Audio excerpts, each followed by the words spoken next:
Car Valérie Brochard, vous êtes en direct de l'Assemblée avec Fabien Di Filippo, le député Les Républicains de Moselle. Absolument, Marion, Monsieur Di Filippo, bonjour.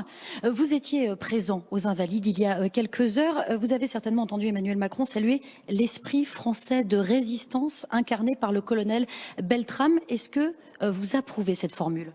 Oui, j'étais aux Invalides ce matin avec mes collègues du groupe Les Républicains. C'était un moment réellement poignant avec la famille d'Arnaud Beltrame, avec les élus de la nation, avec ses frères d'armes. Et ce qu'on peut espérer, c'est que cet esprit français qui a vécu au travers d'Arnaud Beltrame, il serve de modèle à toute une génération, aux jeunes Français, et que vraiment il nous inspire dans la lutte qui est encore devant nous.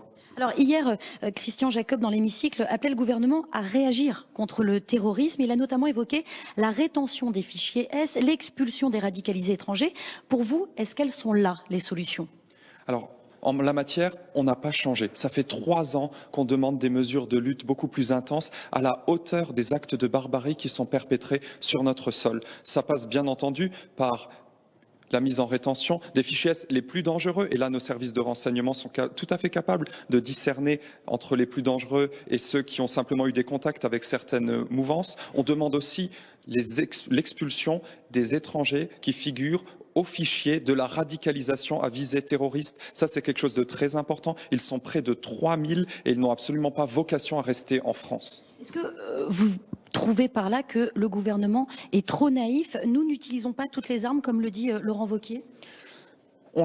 On a eu l'occasion d'exprimer notre point de vue pendant le débat à l'automne sur la loi antiterroriste. Nous étions opposés à une sortie de l'état d'urgence parce que nous considérions que la menace est toujours au même niveau que quand nous y sommes entrés. Et s'il fallait sortir de l'état d'urgence, il fallait que les mesures mises en face offrent une garantie au moins égale. Or, aujourd'hui, et je prends juste un exemple, on le voit bien, ils appellent plus les perquisitions, ils les appellent des visites domiciliaires. On en avait eu plusieurs milliers avant le vote de cette loi. Aujourd'hui, on est à 6. Il y a encore beaucoup d'endroits où se taire dans des endroits des gens prêts à passer à l'acte avec des armes, avec des bombes. Il faut être capable d'agir très vite pour pouvoir les débusquer. Merci. On vous a entendu, Monsieur Di Filippo. Merci beaucoup.